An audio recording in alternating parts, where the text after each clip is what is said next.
Hi, I'm Patrick Palm, and this is the Learn from Leaders podcast. In this show, I interview favorite customers and other interesting leaders in product development, marketing, HR, executive management, investors. You find favorite leaders in many different places and in organizations doing game development and publishing, software as a service, and other tech companies, and big enterprises, going from very centralized command and control kind of organizations to a more modern way of working with a culture with high team autonomy and better alignment towards the company goals and values. So let's go. John, what games do you play yourself right now? I have a weekly game night with my cousin, and we've been playing through Baldur's Gate 3, and I think we've been playing through the same campaign since probably August, which is when I think it came out last year. So Baldur's Gate 3, I've been meaning to. I've been hearing things about Diablo 4 that make me want to check it out again. Um, and gosh, it's like there are so many other things that I've been checking out. We just our team recently checked out the Tiny Glade demo, which was super super cool, very cute, very playful. Recently played Dave the Diver for the first time. Recently checked out the new, I can't remember the name of it, but there's a very clever game about a hermit crab that I've been meaning to check out recently. That's been getting some traction. So yeah, like Do you really no rhyme or do you reason. I'm play all in over the place. do you play in your team with the Unknown Worlds? Oh yeah, I mean, some of these things are things we deliberately checked out as a team. We have a every Friday the team I'm on has a sort of optional sort of happiest hour chat towards the end of the day, the afternoon. I mean, for some people it's the afternoon, but for some of it's evening. But yeah, You we've may been. make me think of. Yeah, go ahead. Yeah, sorry, go ahead. I was just gonna say you make me think about this movie, Jiro Dreams of Sushi. Have you seen it? I haven't, but I am aware of it, and that it was a thing that many people were watching at one point. Yeah, and it's about the first sushi restaurant that got 3 Michelin stars in Tokyo, Yeah. and there's a scene, where um, the main person says that if you're going to be the best at making sushi, you need to eat a lot of sushi. And I guess it's a little bit the same here with games. That if you're gonna make some, truly amazing games, you also have to play a lot of games. Oh, Do you think that's a correct statement, by the way? Oh, absolutely. I mean, I think the same is true for so many mediums. I think I when I was taking, I have an English degree, so the first advice you get in college when you're doing creative writing is you better be reading a lot. And so I think there are a lot of, even in the industry, you can get by not being maybe the most current in games and being more current in your specialty or your tech. But boy, does it help to just be seeing what other people are working on and to get you out of your bubble and your comfort zone. There are more games being released now than ever before, and it is just bonkers the amount of cool stuff people are creating. That I mean, I like if this selection had been available to me when I was a little bit. I feel so old saying that, but I just would have had my head exploded with joy seeing the options. So on that topic, I mean, what's your take on the industry right now? There's obviously quite a lot of discussions in connection with many people being laid off. Um, um, Discussions around what's actually the problem. Is it only about kind of a correction after potentially overhiring during COVID? You often have an opinion that would know it's more complex than that, but I would love to hear your view. Oh, heavy sigh. Um, I mean, it's such a big topic. Um, I I think there is like a there's like a heavily online crowd. Just I mean, in society in general, but even in games, I think the folks who are online more have a little bit bleaker a perspective. And I'm not sure that's right or wrong, but I tend to have a slightly more optimistic view of things.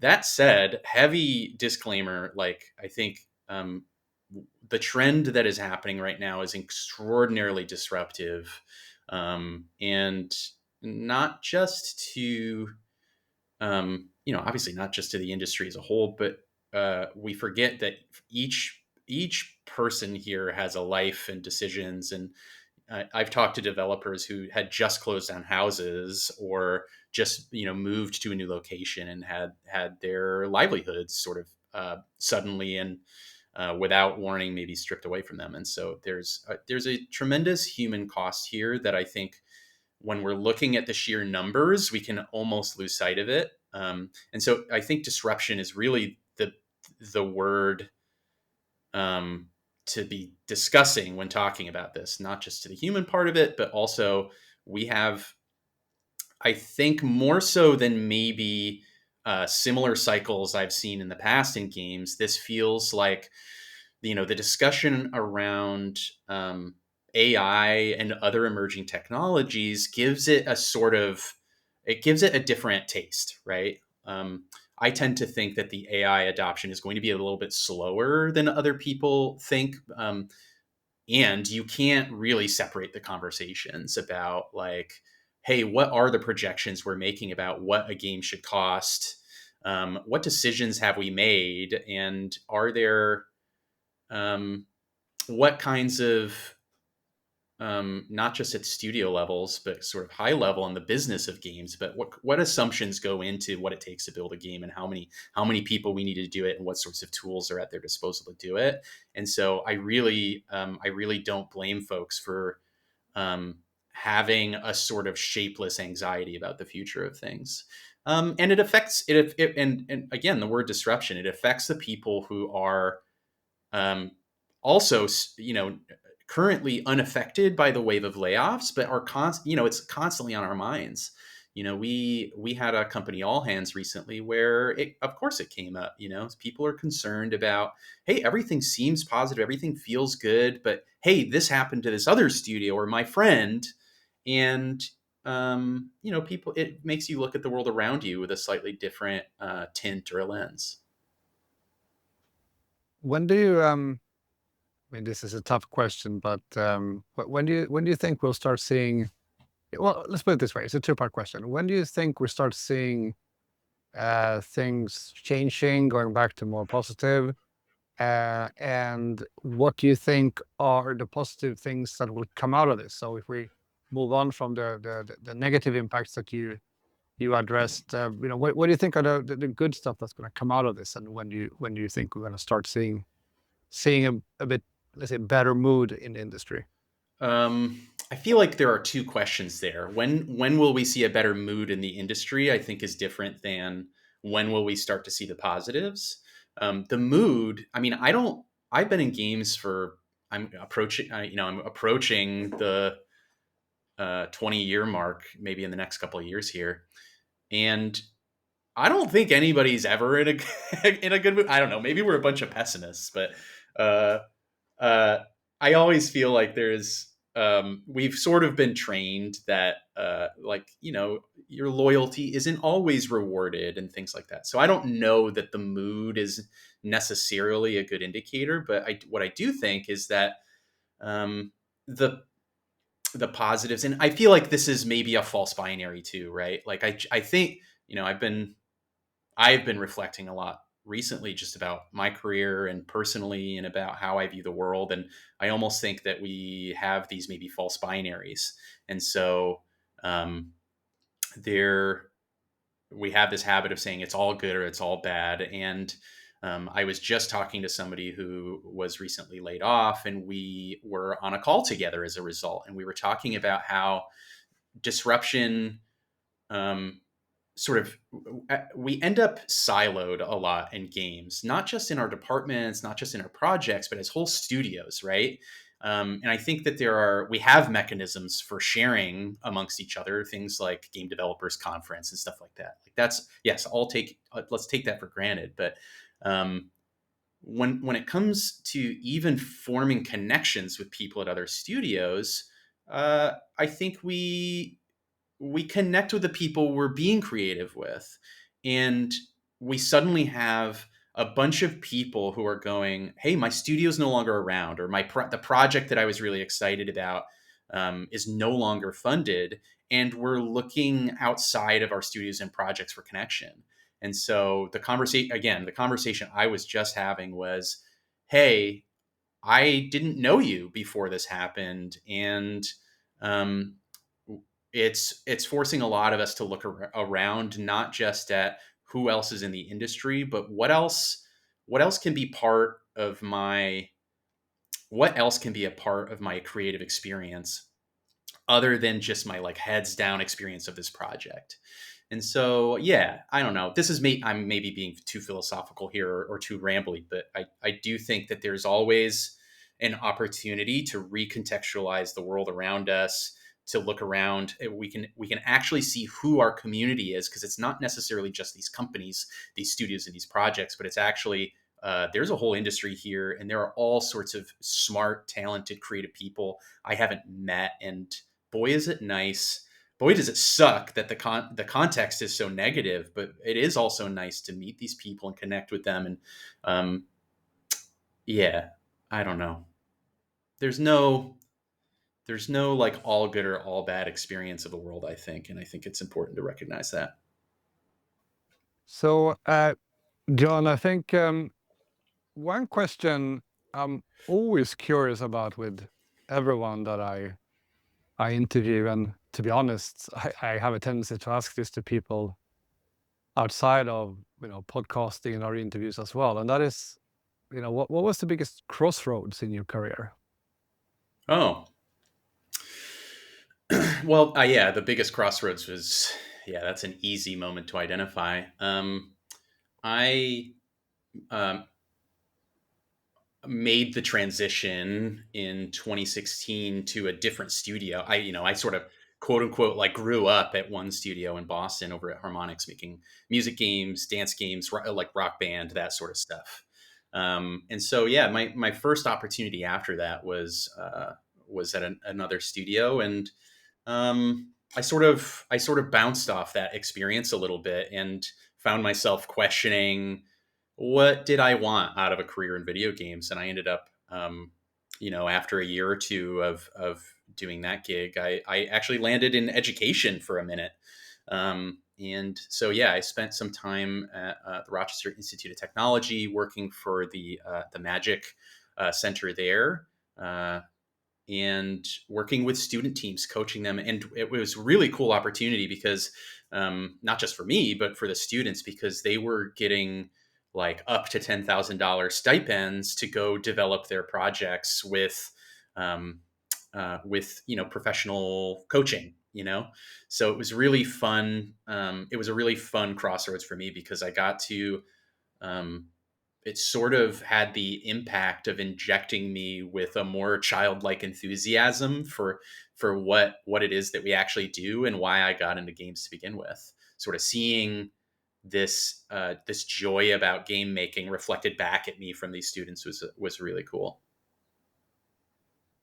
What did you bring from that? I mean, it sounds like simply a more curious, the curious child, so to say here, bringing that into whatever you're doing next sounds fantastic. But, what else, were there also more, let's say, new skills or other experiences that you feel like you've been having use for at Unknown Worlds now? Yeah, so many things. I think maybe the biggest thing was sort of a reset on my perspective, where again, I talked about this a little bit earlier, but I just think we can get so siloed in these multi-year like monolithic game projects, and it's easy to lose sight of like, hey, there's other stuff out there for me. There are other people in the world, there are other connections to make, there are other interests to have. And I think being around students, and where for me the product wasn't a video game that we had to launch, it was actually growing humans. um, that Yeah, I'll never, that's a thing there that I don't think I'll ever, that has left a lasting imprint on me for sure. And then also just remembering that so many of the problems we face in video games are much simpler than we think, right? They're foundational, they're fundamentals about, hey, are our expectations aligned? What do we want to get out of this? I could go on a 38-minute tangent just about how almost every problem we have are people problems and are based around our misaligned expectations about what we're trying to get out of this. So before going deeper into that, I think it might be helpful for for me to just understand a little bit deeper. What can you just tell a little bit more about Unknown Worlds? Because and to me, it's all about Subnautica, and I have played it. Quite an extraordinary game, but can can you just tell me a little bit more? Just to have a little bit deeper understanding for what you really are about in terms of what games you're making, what games you want to make. What like the identity of the studio. Because to me it's just I met you, I met some of your colleagues. I know a little bit about Subnautica. I think it's super cool that you've been remote first for quite a while. But yeah, what's the deeper story about Unknown Worlds? Yeah, I think, and the disclosure is right. Like, I came to Unknown Worlds back in 2020, which is peak pandemic, but the studio's been around for close to 20 years, I think, at this point. It was founded by Charlie Cleveland and Max McGuire, and they sort of ran at like a pretty lean size for a ton of their life cycle, and they didn't have people. I mean, people there functioned as project managers, but nobody. They didn't have producers until probably, I think, 2019 or 2020 was their first hire there. And so I think when I think about the sort of origins of Unknown Worlds, it's really like a studio of creators who have put the relationship with their audience of players first. So one of the things the studio talks a lot about is an open development process. And Unknown Worlds helped pioneer through early access what a player developer collaboration could really look like. And it's almost, and it's sort of, and it's interesting because that all has evolved, because other studios have sort of also studied some of those practices and done it their own way, or made their own modifications, or invented it all sort of in parallel.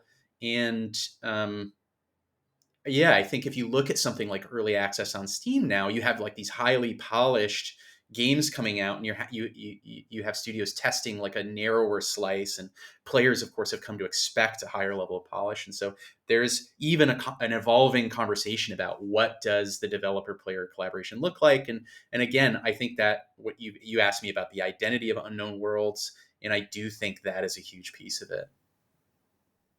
That's very interesting, because I'm definitely hearing a lot that we will be moving more in that direction, and that will open up for simply better games. Um, can you elaborate a little bit on where you think the whole developer player collaboration, where do you think that is heading? I mean, how far can you take that? I mean, um, yeah, that's a great question. I think that um, the things that I'll maybe start with the things that I'm interested in, right? Because I think that Unknown Worlds has had such a radically open development process. I mean, people will actually stream their, somebody will be working on the code for a new feature, and they will stream it on Twitch. And that's like such a radical level of development. Like, it's if you're not in games, it's hard to really it's hard to overstate like how protective studios like traditionally have been about their ideas and the execution of them, and when do we announce things and that sort of stuff. And I think that really we can spend some time sort of rethinking the model about like what actually helps build enthusiasm among your player base. And so, yeah, if we're talking about where do we think this is all headed, it's really like you see some of the side effects and consequences of this sort of model already, right? It's like the emphasis being placed around different developer events, them being physically based, like things like, we just heard about E3 sort of gasping its last breath. There is a lot more agency among players, and there's a lot more interest among players to access that stuff directly from developers, or from the direct access to the development process with developers. So I think the more now, do I personally think that like if we're talking about ROI, like what is the ROI of like a developer streaming code on Twitch? Like, well, maybe we need to improve the sophistication with which we like measure these things, right? Because I think often we end up in situations where, like, again, you don't get feedback on your work for sometimes multiple years in games. And even if you've got an audience of like 8 when you're streaming your work, but they're engaged and they're talking to you about your work, like I don't think you can understate maybe the impact that has on even the enthusiasm with which somebody approaches their work. And so, yeah, and this is not going to be for everybody, but yeah, there's so much to tap into here about like just how we get feedback on our work, how do we pull players, how do we make sure we're not biasing towards a certain kind of audience. Like that's the stuff I think that for me that's personally really interesting, is like how do we increase or improve the signal to noise ratio with that stuff. The one thing I noticed is that the double A term versus triple A, when we talk about games and studios, that has there's basically a bit of popularity around that now. I see a lot of studio startups are purposefully positioning themselves as double A rather than casual triple A. And I see from kind of investors' point of view that many investors are curious, are right now very interested in double A, and you position yourself as double A as well as a studio. But what does it actually mean? I mean, how would you define double A versus triple A and casual and so forth?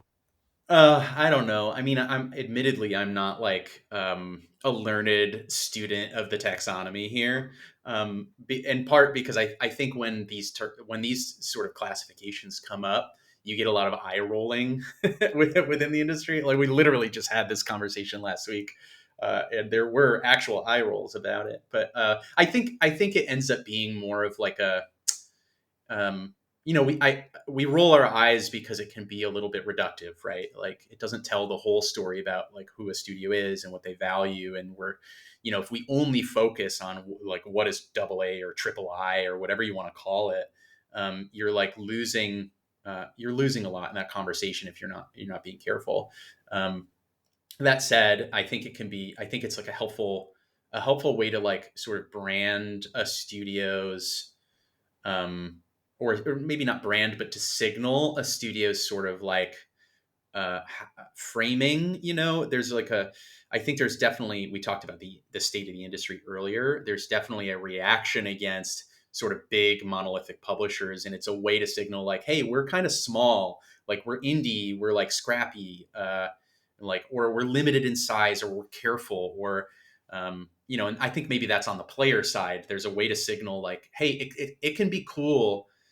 It can be cool to like sign up for this, or like this is the kind of process that games should be about. Like if people have this sort of weird utopian idea about what game development is in their head, I think it kind of can mean whatever you want to anybody. So I guess I'm being a little cynical here, but I guess on the investor side, it also just signals like, hey, there's there's a world here to make amazing games, and this is proven time and time again by what is popular on Steam and even increasingly on console. But there's a way to make games where it's not, a tens of millions of dollar budget to get what you want, or even in some, I know some studios have, multiple hundreds of millions of dollars in budget in the sort of grotesque cases. Yeah. And I still believe there's a place in games for that AAA experience and that budget.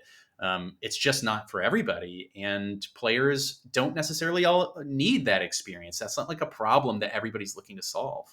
So, yeah. Yeah, no, I hear you.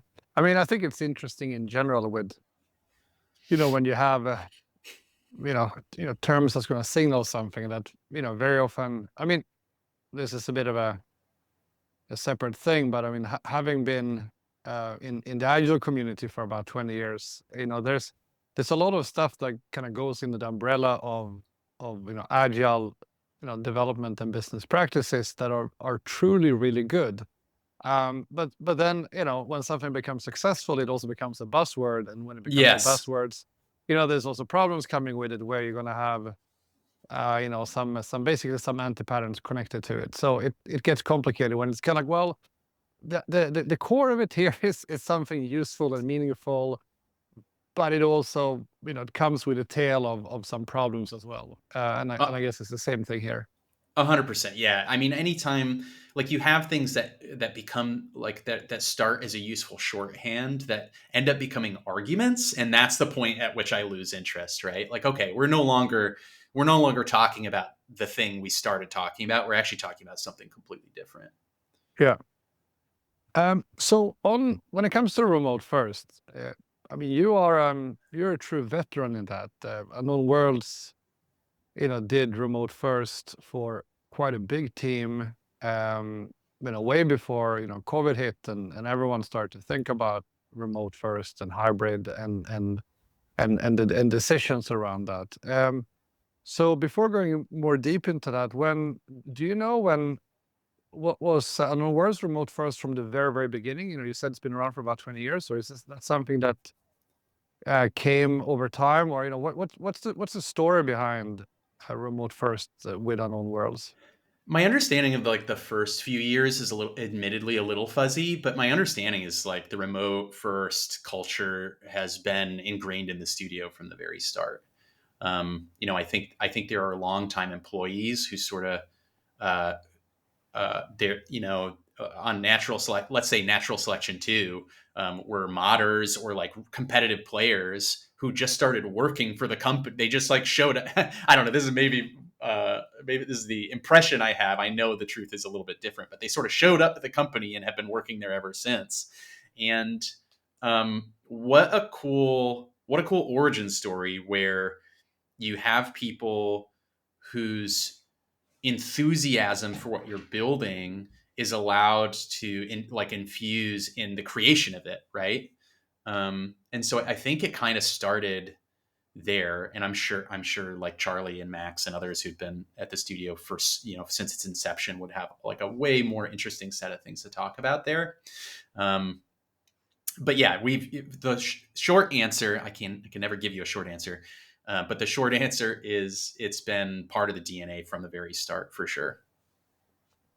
Oh, by the way, I have, it's interesting. There are companies that's been remote first for a very long time, way before it became fashionable. And I'm thinking about one example, which is Automatic that makes WordPress, and there's a book called A Year Without Pants, written by it's a great title. But again, this is way before COVID, and everyone would understand this much more, if this book was coming out during COVID. But this was published a long time ago, and it's basically this software manager that joined as a team lead, but also did it as a study. And it basically documents that in this book, and I think it's Cool. an interesting read. a lot of there's actually some, I think that when COVID hit, probably a lot of people would have benefited from reading that book at that point instead of, there's probably a lot of panic reactions that happened. Yeah, But for sure. but one question I'm very curious about is, when you speak to other people that might not have the remote first experience, what's the most common misconceptions about it? What is the most common thing people think are happening, or things that you're doing, but that are actually misconceptions? That's funny. I actually don't think. I think there are far fewer of those moments now, because everybody ended up working from home during the pandemic. So I think one weird side effect, and this comes up when we're hiring candidates, is like we almost don't even have to ask questions anymore, or we don't have to go as deep about like, hey, do we think this is a candidate who's a fit for a sort of remote first culture, distributed development um, a process? Is like, well, everybody sort of had a taste of it at this point, or most people have had a taste of it, and it just comes up less. So I think maybe that's a thing where you have to test for it with less rigor, because I really do think people have a genuine sense now of like, hey, does this work for me? And I remember I even we had a role open like a year or two ago, and I encouraged a really talented friend of mine to apply for it, and she said, nah, remote's not for me. I did it. I can't do it. There are things that I get, there are needs that I have um, that I think a long-term remote position wouldn't be able to fulfill. So how do you well, firstly, I was going to ask, how do you sell it, so to say, but maybe you don't. um how do you, when you have, when you advertise, for when you're looking for talent, when you're speaking with talent, how do you have kind of like a pitch, why is like true remote first, really awesome, at unknown worlds, or is it more self-selecting that you actually don't have that pitch, and it's simply, people that want to work remote first are the ones who will naturally apply, or how does that work for you?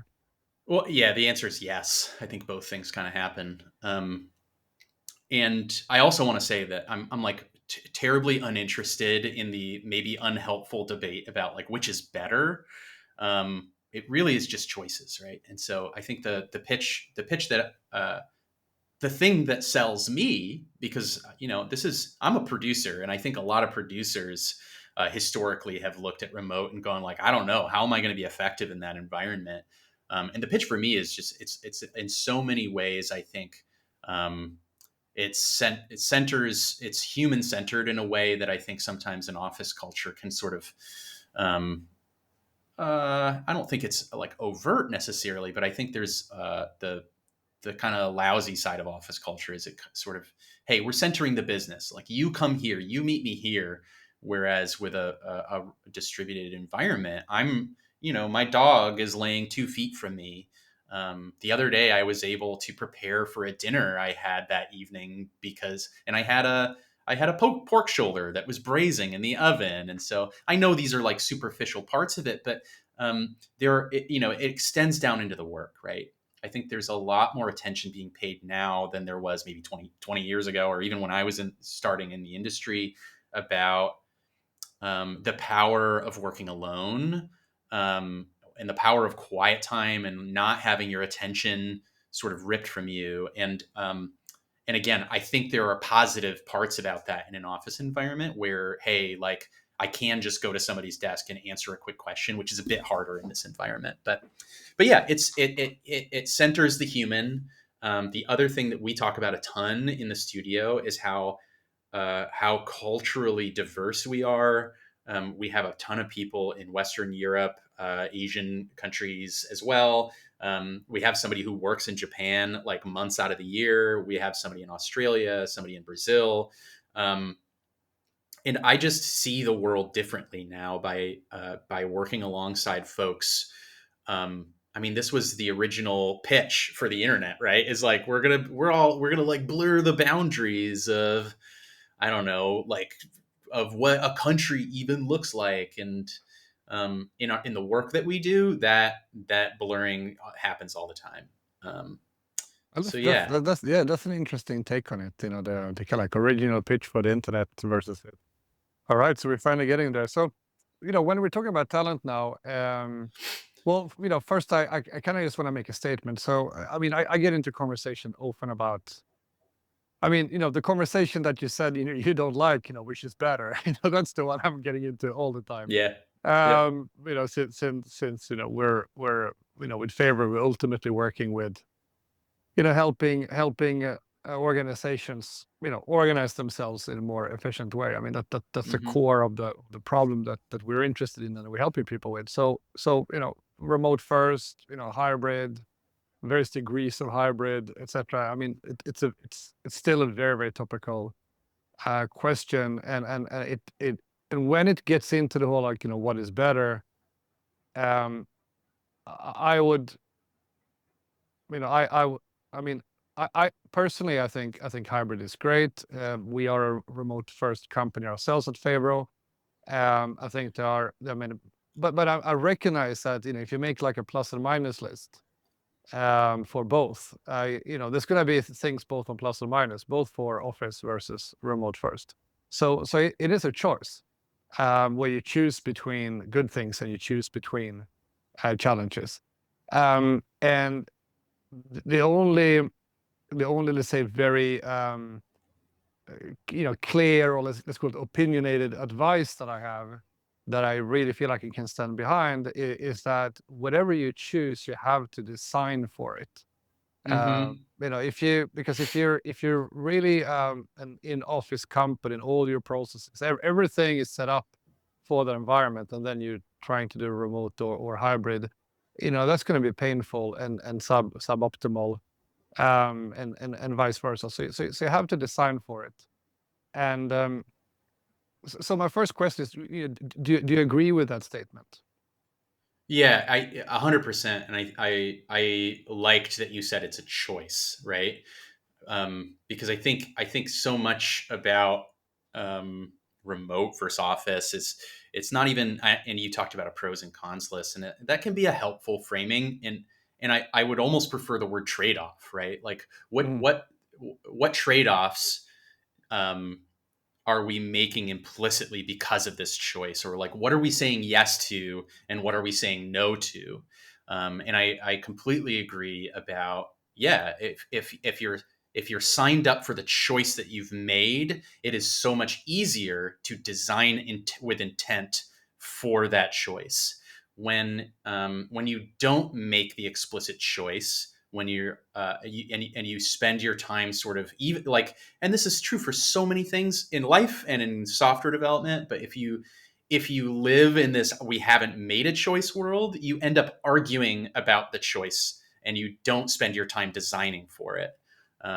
So yeah, I think like committing and choosing is actually maybe the more important first step you take, and then from there the design comes naturally because people are bought into it, or at least they're aware of it, and they can, they don't have to spend their energy arguing about it.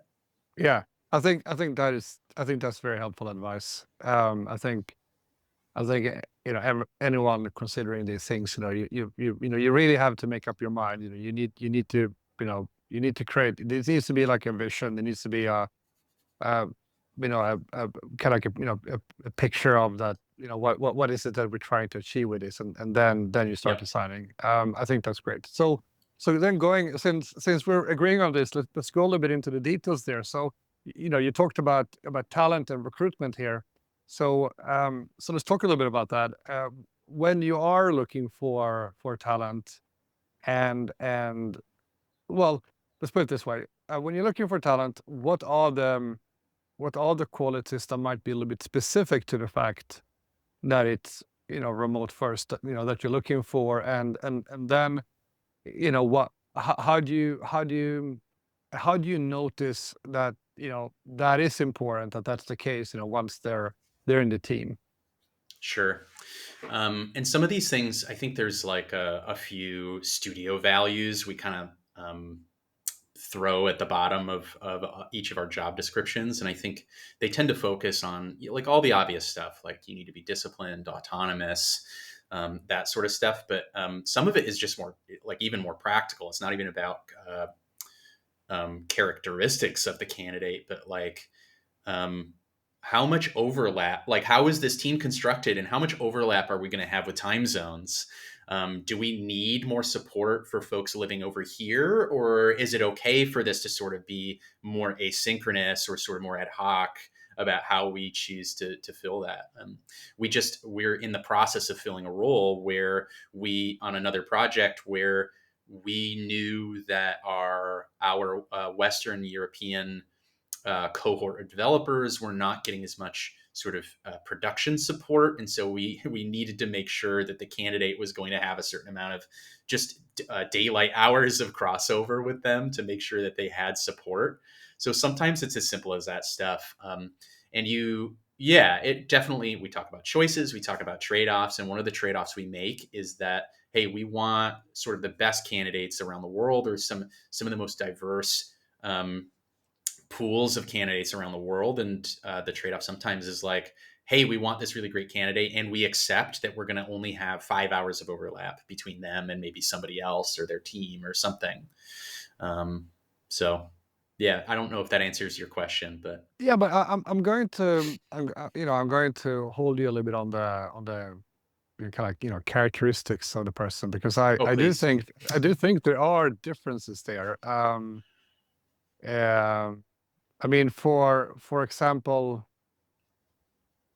yeah, it's always dangerous to generalize, and it, you can get a little bit into stereotypes, and some people even question if there is such a thing as introvert versus extrovert. But if we if we're gonna go with the somewhat established kind of idea around introverted preference versus extroverted preference, what I notice is that at least my impression is that people that are a little bit more, let's say, heavy on the introvert preference have an easier time shining in this in a remote first environment. And I have some idea why that is, and vice versa. I mean, I definitely noticed during COVID when you're speaking with friends, that a lot of people that didn't have that kind of social environment in the office every day, they were actually struggling a bit. And I mean, if I share just one of the things that I thought about as a leader there was that, my experience of people that are a little bit more on the introverted side, if I just suddenly call them and say, hey, I want your input on this, that might be a disruption. It's not always appreciated, like, well, why are you calling me now? We're supposed to have a meeting tomorrow, you know?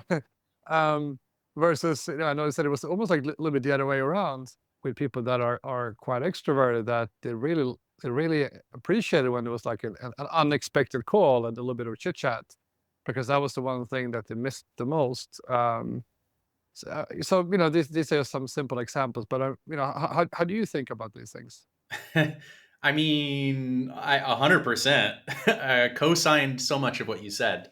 I mean, I think operating in unknown worlds was an adjustment for me, because I classify myself as an extroverted introvert.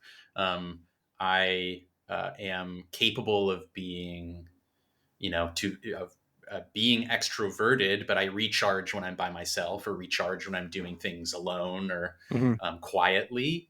And I think I remember some of the early days in Unknown Worlds where some of the things I took for granted about being in an office, like, hey, let's do just like a 15-minute stand up. Like, I had to do so much more salesmanship about like, why is that necessary? Or like, hey, like, the example you gave about calling somebody out of the blue, like, oh, actually, no. Hey, could you actually not call me, because I prefer to have it by text because it's searchable for me after the fact? Like, it just totally broke my brain at first to kind of reassess even what I bring to the table and what assumptions I've made about what characteristics I have.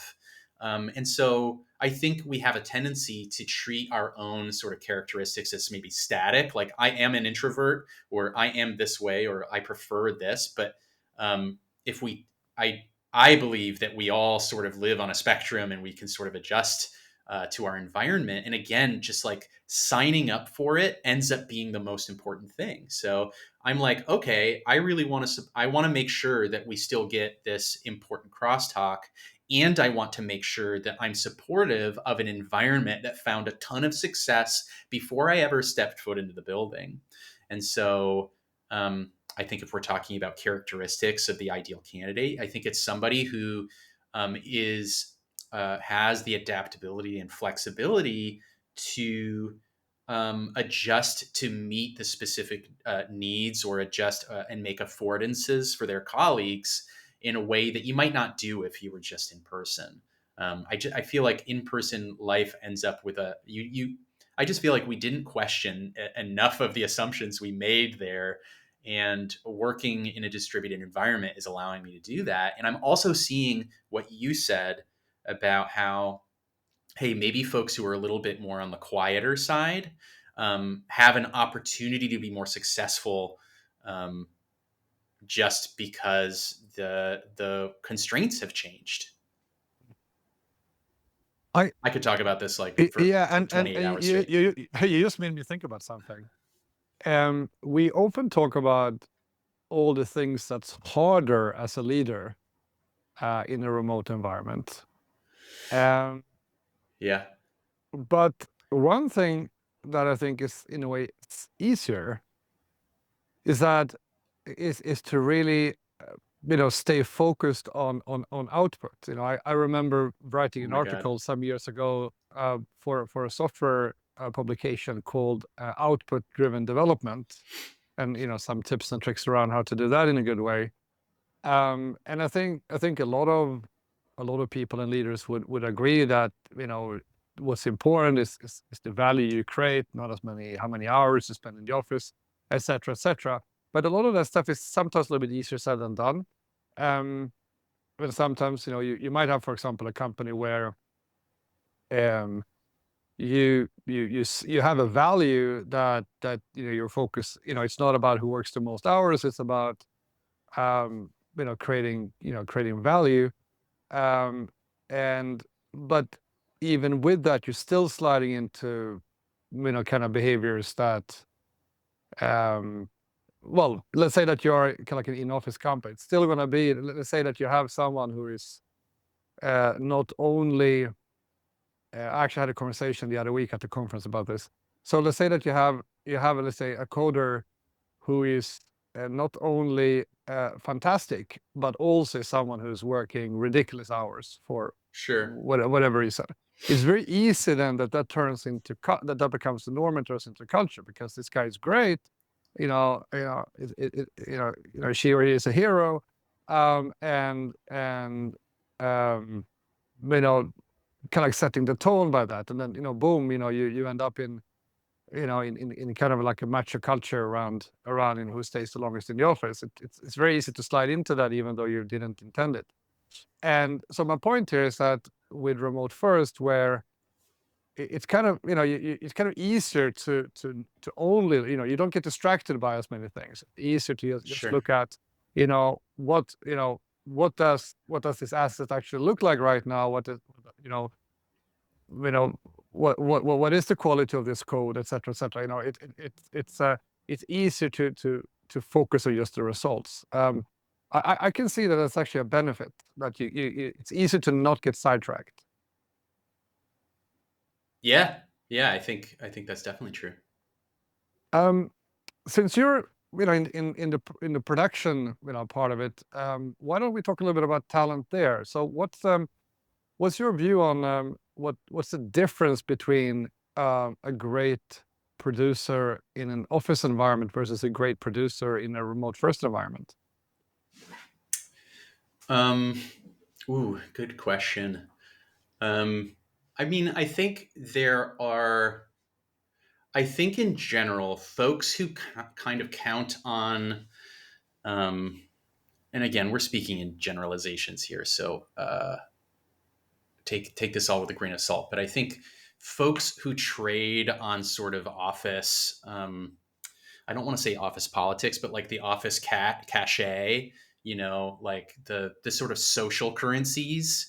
I think that that tool tends to be, I think, diminished in this sort of environment. There are fewer, I don't know, there are fewer outside of work events to attend. There are fewer opportunities to curry the favor of the boss. You know what I mean? I'm like being uh, really general here.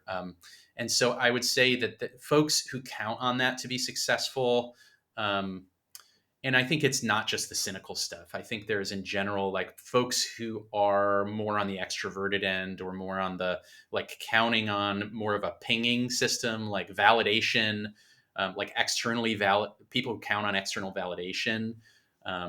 You really, again, you need producers in particular who are intrinsically motivated or who are disciplined and able to operate even if they don't have there isn't like a social reward for doing that. And so I do think it's again, there are many times where I think working remotely sort of centers the work being done more than maybe how you're doing the work, or rewarding people who do it a certain way, which I like.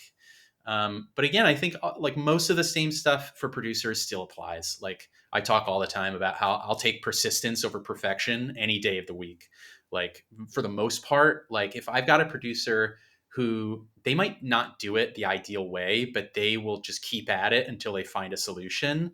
Like they treat things with curiosity and that persistence. Like that is even more necessary in a work culture, because now you have an asynchronous communication. The clock is different. Like there's so much about how that works differently that you need folks who aren't going to stop when the first thing they tried didn't work. So yeah, I would say probably persistence. Um, the what motivates the individual, that stuff I think comes up a lot for me when I'm looking at successful producers. One thing that comes to mind for me is also a bit on, let's say, leadership style. Um, the I think, if we kind of put there's a lot of misconceptions around what servant leadership means. So we Sure. let's interpret it, generously here, and not get sidetracked by that whole conversation. But let's say that we kind of make a bit of an axis here where with servant leadership on one end and micromanager on the other. It is more complex than that. But just for simplification, I think no one really likes a micromanager, Hmm. but I think it becomes more critical to be able to lead without micromanaging in a remote first environment, because micromanaging over Zoom, I mean, that's just a horrible idea. And also, there's so, you need to work in a more asynchronous way when you're remote first. And I think that's also one of the benefits. I mean, they can actually unlock a lot of efficiency. And it's probably also very key, with time zones. But if you're going to do that successfully from a leadership point of view, you can't rely upon micromanagement as your method for ensuring alignment. You need to be successful in other ways. I mean, do you agree? Do you see where I'm going with that? You're reminding me of a point that I nearly vomited at you earlier, but I forgot about it. But you were talking about sort of like what's the pitch for Unknown Worlds, and so I think we're talking about like leadership styles and micromanagement, and I do think that when you lead with this sort of asynchronous culture, we talk a lot, I think, in production about decentralized decision making, especially as a team grows. I mean, even past 20, 30 people, like it doesn't take long before, you have, your director can no longer make every decision. And so the ideal is you end up with this environment where the larger you grow, the more decision making is decentralized because people understand why about something and they act with autonomy. And so to bring this back around to my point, right, is like, I think remote first sort of forces decentralized decision making because you literally can't be there at every hour that your team is going to be there because they're all across the globe.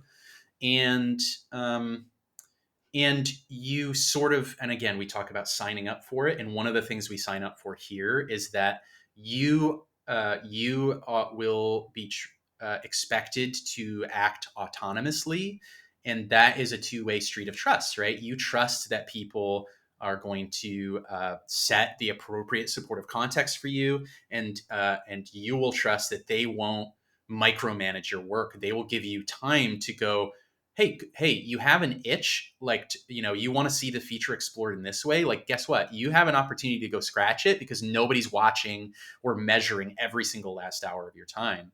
And so, yeah, I mean, we struggle with this, of course. I'm not saying we do this perfectly. We struggle with this in a million different ways. However, I do think because we've signed up for that choice, there's this sort of there's more two-way trust and autonomy sort of like baked into the culture here. So it tends to happen less that you're micromanaged just because of how things are set up. How do you, I mean, you mentioned time zones here. I mean, do you have, what kind of learnings have you come to on, how to actually manage that? I think accepting it is a huge part of it.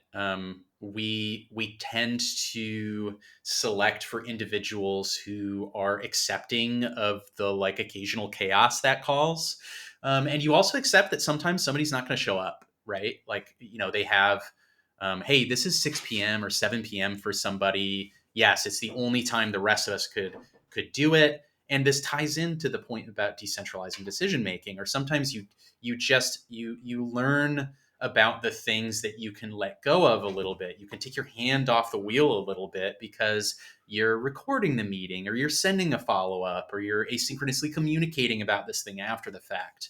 So I think just, your tolerance just increases and improves for what a successful collaboration looks like. Did that answer your question? Yeah. And it made me think about, I don't know why I actually thought about that, but would you say that you are a more flat organization that you would have been if you were in office, or the other way around, that you're more hierarchical? Um, I'm having a hard time. Like the flat hierarchical conversation is a trigger conversation for me, so I'm having a hard time not going into that in detail. Well, Um, why go the into in detail? I want to hear the I mean, details. the short story is that no, I don't believe that any organization is flat, right? And by saying you're flat, you um, you make it difficult for people to navigate your culture, right? So that's all I'm going to say about that. And I would say, that said, I do think that Unknown Worlds has, as we have grown over the last few years, we have accepted the necessity for a more explicit sort of like structure for how we treat decision making and that sort of stuff. I think what's important is to not get, again, I've said this a couple of times, but let's not get lost in a shorthand like flat versus hierarchical. Let's not argue about what those words mean to us. Let's instead talk about what's important to us. What is important to me to preserve about what flat means to somebody, rather than let's not get into it again, a Hmm. taxonomical sort of argument about like what is flat even to begin with. So yes, the short answer is we are talking a lot more internally now about more traditional like reporting structures, and why we have the need for that, and people seeing the need for that, and that sort of stuff. So that's like, every studio, every software team is like an evolution of resulting from it shifting context, right? Like we've grown, or this project is different. So yeah, it's really just healthy to be thinking about that stuff. Yeah, I think probably in practice we agree with each other, and to me flatter hasn't been, let's say, a, trigger. So it was actually very interesting that you said that. I mean, if I can just lay out the text a little bit, what I mean by it is that I mean often when I okay, so I need to take a step back here. So Love there's it. there's a in organizational theory, there's this one idea which is, I think, is pretty strong, which is that companies are going through various stages of maturity, and Yep. it's a life cycle, and then in the end they die because they basically become more and more bureaucratic. Yeah. And the final step to die. And I have a friend, Kim. He recently released a book called Up Down Up, which is about really the business of the game industry. There was a lack of really like a good kind of like business book, and it's based upon a ton of interviews with industry leaders. It's a very good book. I can recommend it to anyone. So there you go, Kim. That's your plug. I'm not paid for it, but it's a good book, and he's applying this model of he's applying this model of maturity to the game industry, and he's taking some very concrete examples. Now, the idea with this is that what you need to do as a CEO or executive leader here is that this will take you on a path to death unless you basically disrupt yourself. You need to pull yourself back into earlier stages. Yeah. For example, if you have been growing and now you've been going flat and you're starting to become this dinosaur, it's like how do we put this company back to growth again? We need to jump back one phase. So it's like, how do you do that? So this is a lot of that stuff. Now, so what does this have to do with hierarchy? Well, one of the most common things I see with companies that have maybe been very innovative, they have been growing very nicely, they have been attracting fantastic talent. People have said it's super nice to work at this place. And then suddenly, it's not. Now it's not growing. People think it's very bureaucratic, etc. If I then start looking at the details of what often happen, is that they might, during the glory years, so to say, have had a culture where each team had a relatively large autonomy, and they were relatively I mean, if you take the classic, like don't tell tell the team what to do, tell them why this is important, Right. make sure the resources are there, but don't tell them exactly what to do. Let the team figure that out themselves. That's a good principle. And if you have that very well working, it's also a very nice environment to be in. But what I've seen happen in some companies, I'm not going to name any here, but it's that, you become, that decision power is suddenly taken away by that team, and now is owned by a single VP who might not always really know what that person is doing. Sure. And then you have these like hierarchies of EVPs and SVPs and EVPs, and it just become this very, very hierarchical thing. So when I think about what I mean by flat is that if you have let's say 300 people in your organization, how many hierarchical levels do you have, and how much of your innovation and decisions are actually happening on the team level. And if it's many levels and the people in the teams are basically just cogs in a machine, that might not be the best organization if you are in the business of creativity and innovation. It might be great for some other situations. So when I'm saying flat, I don't really mean like 100% flat. Yeah. It's just, Yeah. I guess what I mean is flatter than Yeah. what the opposite would be. And I mean, what I think from what you said is that I think when you are remote first, I think you're forced. I think the norm, so to say, and what you gravitate to is, let's say, flat. You still need hierarchy, and I think we agree with each other. I think it's incredibly important, the clarity on that. And like I think you probably have to invest more in, let's say, the clarity of what does the hierarchy and the kind of line of command, what does it actually mean? in a remote first organization. So that's Yeah. not fluffy. So I think the Yeah. clarity is super important. But I still think that if you're going to have a thriving remote first organization, you still need, you can't take away that kind of like team empowerment. But yeah, that was a bit of a spiel for me here. I shut up now. Back to you. I mean, No, it's fun. more reflections on this. Yeah, I mean, there are a few things that stood out to me from what you said, right? Like, I feel like one thought that I had is like when you talk about how do you, again, how do you decentralize decision making? Yeah, it's great to talk about that as an ideal, but how do you actually do that in practice if you're working with a group that does, so many times you have people who get to where they are, let's say as a VP or whatever, or a lead, because they just display these qualities. And then now nobody ever taught you, how do you set context for your team? How do you frame what is the goal in a way that allows your team to take ownership of it while giving you the tools you need to hold them accountable? I feel like that like nobody gets trained to do that. And really, I think some of the most successful leaders, emerging leaders that I work with are the ones who understand that they don't know. I'm trying not to swear right now. I'm getting excited. They don't know everything.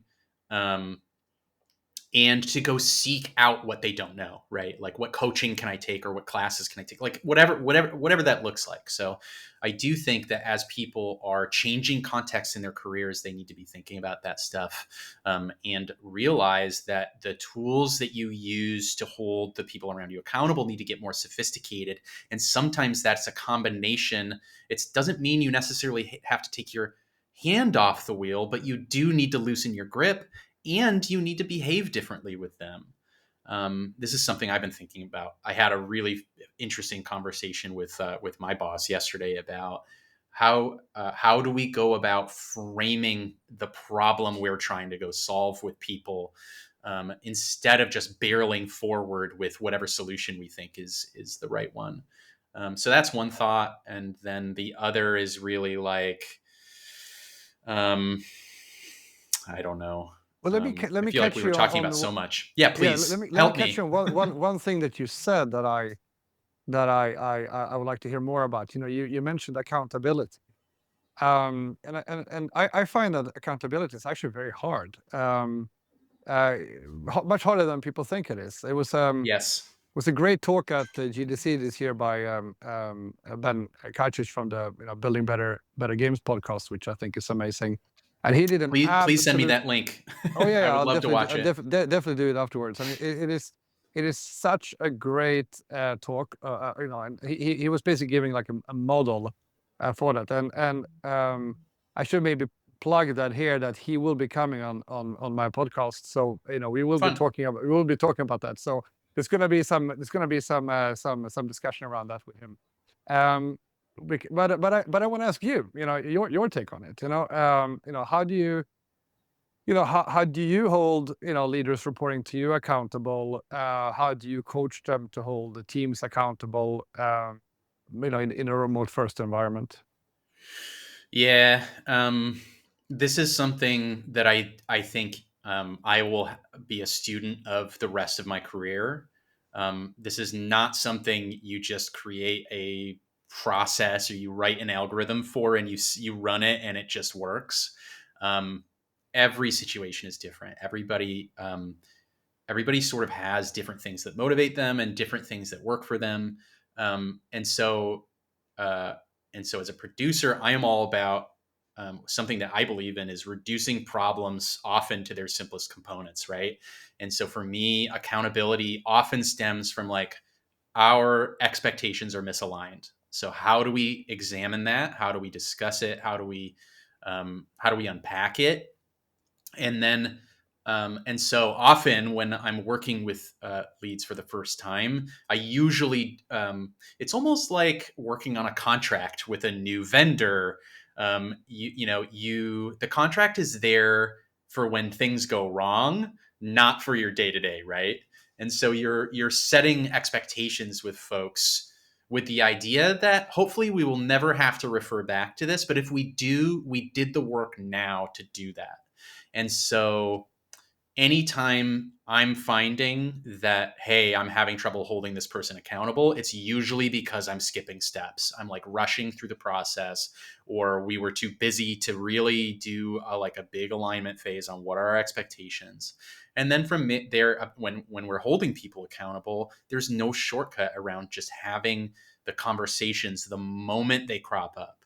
So it's like, hey, I noticed you weren't available, or I noticed this thing wasn't successful. What do you need from me to be successful? And also, hey, you didn't meet my expectations. And so there's so much in there. My wife Melanie has some. I'm like always borrowing phrases from her, and I think this is a moment where the only way out is through, which means the only way to finish the hard thing is to work through it. And sometimes the intention to do it is almost more important than doing it perfectly or doing it particularly skillfully. So yeah, the idea of holding people accountable, I don't think there's a silver bullet. I think you just have to care about it and you have to work at it. So I have a question. You're working with external partners, right? Yeah. Yeah, and so how do you, how do you, well, the reason I'm so curious about this are twofold. One is, again, at GDC this year, there was quite a bit of talk around that when it comes to large productions, many studios will not be scaling their teams as much as they probably would have done in the past and rely more upon external partners, Sure. which I think is a good idea. And the second reason I'm very interested in this is because favor is really powerful when it comes to making external partners more like an extension of your team rather than like throwing things over the wall. Yeah. So I have a vested interest also in this. But just can you speak a little bit to excellence around this? Like how to work with external partners well, a little bit like do's and don'ts around that, because you have a lot of experience with it. I mean, this is a pretty fun segue from accountability, right? And it's. I feel like so many of the lessons are the same here, right? Like you need to set up. You need to do a lot of work generally upfront for setting expectations with your partners, and that's a two-way street. Because I think we've certainly worked with partners before that we ended up being a bad fit for them, and vice versa. And so, yeah, I think there's a big part there's importance in not shortcutting your alignment phases up front. And so making sure, hey, do they understand the work here? Do they understand the timeline? Because externals can mean co-developer arrangements. It can mean outsourced studios. It can mean individual contractors. And I think when you start to get into individual contractors, it becomes even more important to make sure, like, hey, are we signed up mutually for like a situation we both signed up for? Is this, what are the expectations of this vendor over the duration of this project, and what are our expectations of them? Because I think it's just important to cover that in the early phases. And then from there, I think we are very open with our vendors as well. Like we try to make sure that they have direct contact, not just with like a production contact where, like the worst, some of the worst situations we've all probably been in, right, are like we're working through somebody in the middle who's acting as an intermediary when really we just want to have a face-to-face conversation. So yeah, the best situations overall are making sure that we have contact with the people generally who are doing the work. And not all studios are set up to do it that way. Some external outsource vendors in particular like to work through like a project manager to make sure they're protecting their team. And I think there's even components to it about like protecting their talent from being poached. I'm sure that's a concern from them. But yeah, let me stop myself there. And is this sort of yielding? No, but I think that, yeah, I think that's very helpful. And I think one of the big takeaways for any any business leader in this industry, independent on if you're at a venture-backed new studio or if you're at an established studio, is that the difference between a good setup in your collaboration with external partners versus a not so great setup. Right. The difference is massive in terms of what quality you will get for your game, in terms of how much it's going to cost you, in terms of what kind of iteration speed you can have to create learning. It's one of those things where just in pure dollars, the difference between doing it well and doing it not so well is massive, and I think that's something that everyone really should pay attention to. And I think you're forced to do. I think it's probably easier to do a good job at it when you're remote first, because it's some of the kind of workflows around good collaboration when you're not in the same place are already there, right? Yeah, and I think you're making such a great point about they're aligning our incentives is even important, right? Like at the end of the day, if I can help the vendor feel invested in what we're trying to build, all the better, right? Like I remember with Moonbreaker, there was a time where we were working with a vendor, and we made sure in every case that we were offering them Steam keys to the game. We had another vendor where we included them in a play test that we were running with our team.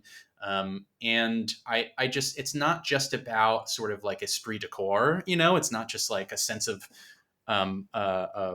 belonging and that sort of thing, but also like we're counting on these people to make choices as well. And these are human beings at the other end of this relationship. And I think treating people with I think you have so many litigious companies out there. And so I think if you focus too much on like, hey, how could this collaboration go wrong? Then you're missing opportunities to build things with your vendors as well, and treating them like they're people who are just, in some cases, invested as you are in the outcome of this project.